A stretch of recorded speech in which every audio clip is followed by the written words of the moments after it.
আসসালামু আলাইকুম সুপ্রিয় শিক্ষার্থী, আজকে আমি তোমাদের সামনে প্যাসেজ ন্যারেশন অর্থাৎ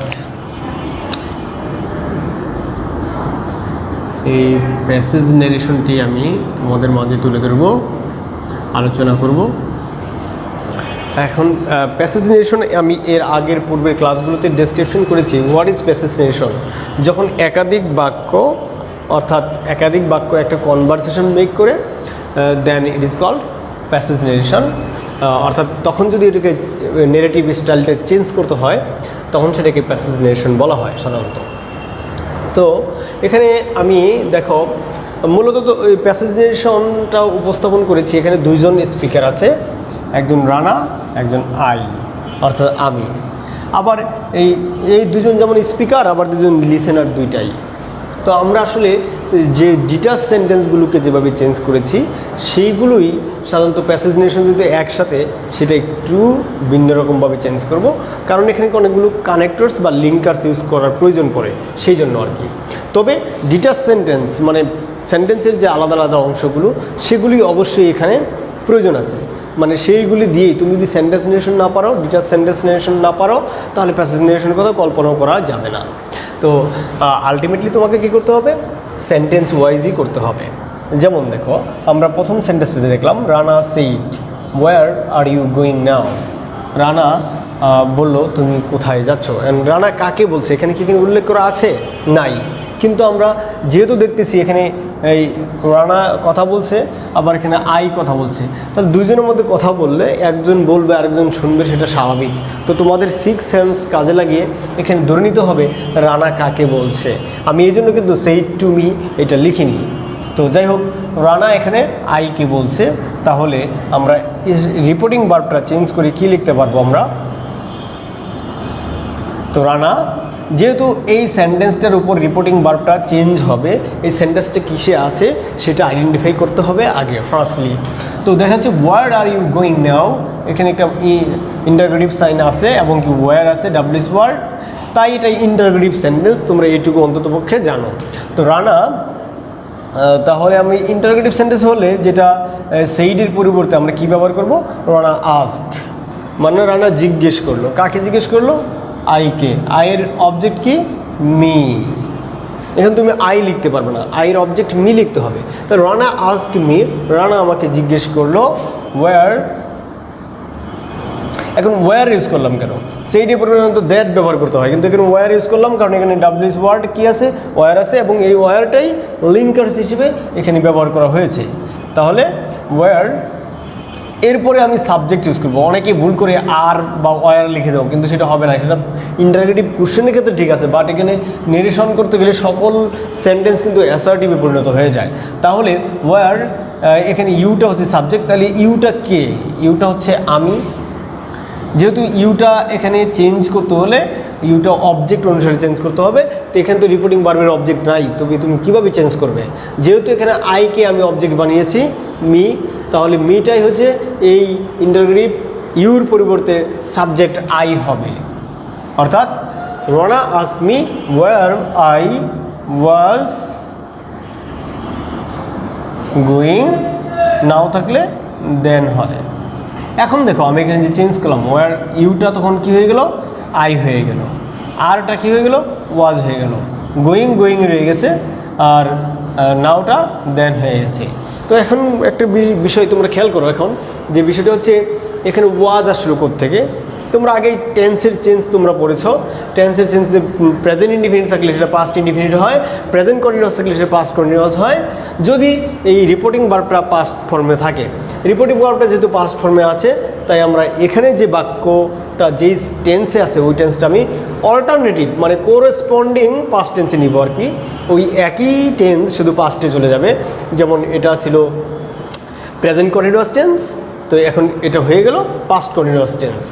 তো নাওটা দেন হলো অ্যাডভার্বের পরিবর্তন, এটা তোমরা জেনে থাকবে, কারণ এর আগে যখন সেন্টেন্স নির্দেশন করেছো তখন তোমরা অনেক অ্যাডভার্ব পরিবর্তন করেছো, পার্সন চেঞ্জ করেছো, টেন্সের চেঞ্জ করেছো, তাই এখানে এটা আমি লিখে দিলাম যে নাওটা দেন কিভাবে হবে।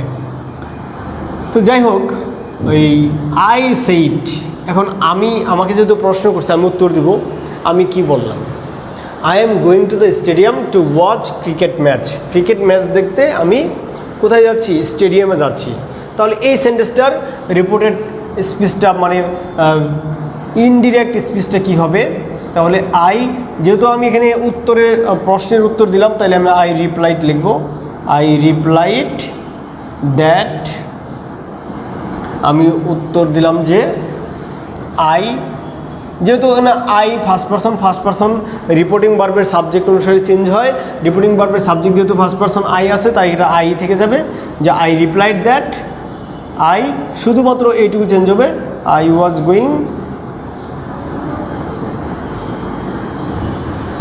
Going to the stadium.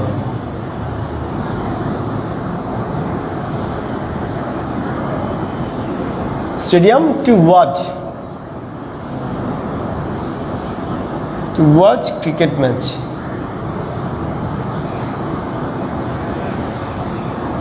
এখানে একটা বিষয় খেয়াল করো, আমি কিন্তু টু এর পরে ভার্ব যে আছে সেই ভার্বটা কিন্তু চেঞ্জ হবে না, তাই আমি চেঞ্জ করি নেই।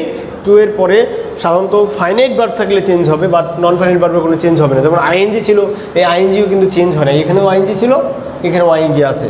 তো নন ফাইনাইট ভার্বগুলো চেঞ্জ হবে না, শুধুমাত্র ফাইনাইট ভার্বগুলি চেঞ্জ হবে। এখন will you go with me? Will you go with me, তুমি কি আমার সাথে যাবে? এটা আমি আবার প্রশ্ন করছি। তাহলে I again ask him, হিমটাকে Rana, আমি পুনরায় রানাকে জিজ্ঞেস করলাম। যেহেতু এক্ষেত্রে কি নেই, ডাব্লিউএস ওয়ার্ড নেই, সেহেতু আমাদের চিন্তা করতে হবে বিকল্প লিঙ্কার্স আনতে হবে। ডাব্লিউএস ওয়ার্ড থাকলে তো সেটাই আমরা লিঙ্কার্স হিসেবে বসাই। যেহেতু এখানে ডাব্লিউএস ওয়ার্ড নাই, সেহেতু আমরা এখানে লিঙ্কার্স হিসেবে ওইটা বসাইতে পারবো না। তাহলে কি বসাবো?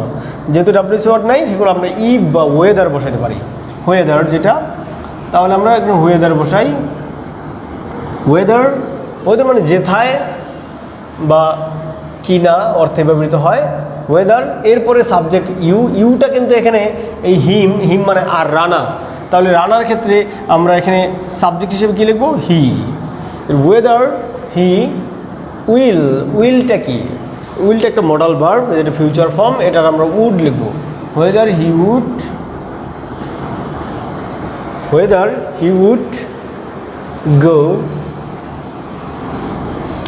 গো উইথ মি।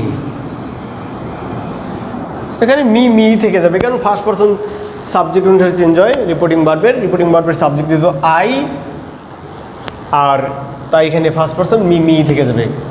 রিপোর্টিং ভার্বটা কোনটা তোমরা একটু খেয়াল করো, এটা হচ্ছে রিপোর্টিং ভার্ব, এখানে এটা রিপোর্টিং ভার্ব, আবার এখানে রিপ্লাইড, এটা রিপোর্টিং ভার্ব। তো রিপোর্টিং ভার্বের সাবজেক্ট এবং অবজেক্ট নিয়ে আমাদের যত পরিবর্তন করতে হয়। এরপরে দেখো রানা কি বললো, আমি তাকে প্রশ্ন করার পরে রানা তো নিশ্চয়ই উত্তর করবে। তাহলে রানা, তুমি এখানে হিও লিখতে পারো। রানা ইয়েসের জন্য একটা নিয়ম আছে এবং নো এর জন্য একটা নিয়ম আছে। ইয়েস থাকলে replied in the affirmative, no থাকলে রিপ্লাইড ইন দ্য নেগেটিভ। তাহলে রানা রিপ্লাইড ইন দ্য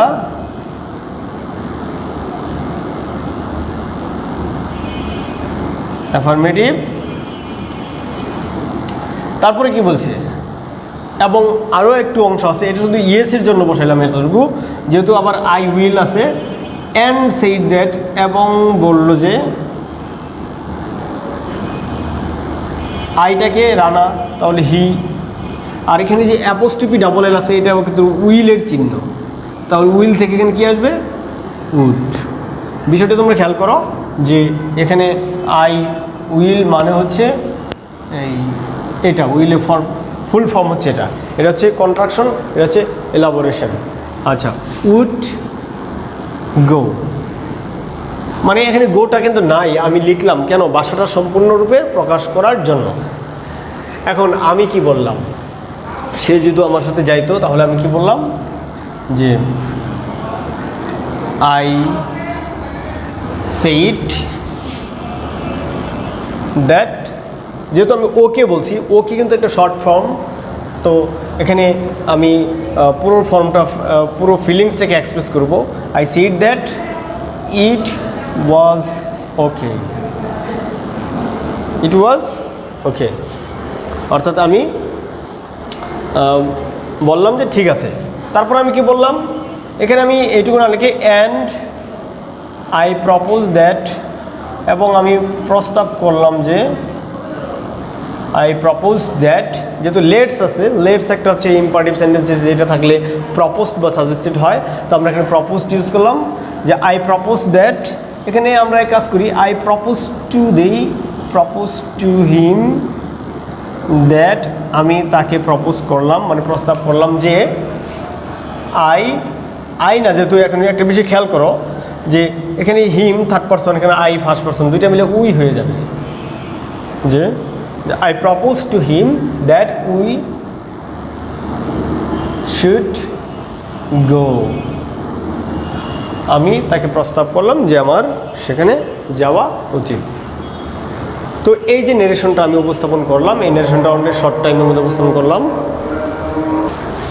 তো প্রিয় শিক্ষার্থী, দেখো আমি এখানে কি কি পয়েন্ট হাইলাইট করলাম, সেটা হচ্ছে তুমি কি কি বিষয়ে তুমি ফোকাস করবে। সেই বিষয়গুলো হচ্ছে ফার্স্টলি তুমি সেন্টেন্সগুলোকে আলাদা করে চিন্তা করবে, আর সাবজেক্ট এবং স্পিকার এবং লিসেনারকে, মানে একজন বক্তা এবং শ্রোতা, সে এই সেন্টেন্সটা কে বলছে সেটা তুমি ফাইন্ড আউট করবে, এবং এটা কোন টেন্সে আছে সেটা ফাইন্ড আউট করবে, এবং পার্সনকে সেই পার্সন অনুযায়ী চেঞ্জ করবে। তো মূলত আমি যদি সামারি আকারে লিখি, তাহলে ফার্স্টলি তোমাকে কী করতে হবে, পার্সন আইডেন্টিফিকেশন করতে হবে, পার্সন চেঞ্জ। তো সেন্টেন্স অনুযায়ী রিপোর্টিং ভার্ব চেঞ্জ করতে হবে, সেন্টেন্স অনুযায়ী রিপোর্টিং ভার্ব তোমাকে চেঞ্জ করতে হবে। যেমন একটা ইন্টারোগেটিভ সেন্টেন্সের জন্য এটা সেইটা কী হয়ে গেছে, আস্ক হয়েছে। তারপরে কি সকল সেন্টেন্সই, মানে যে কোনো ধরনের সেন্টেন্স অ্যাসার্টিভ সেন্টেন্সে পরিণত হবে, অ্যাসার্টিভ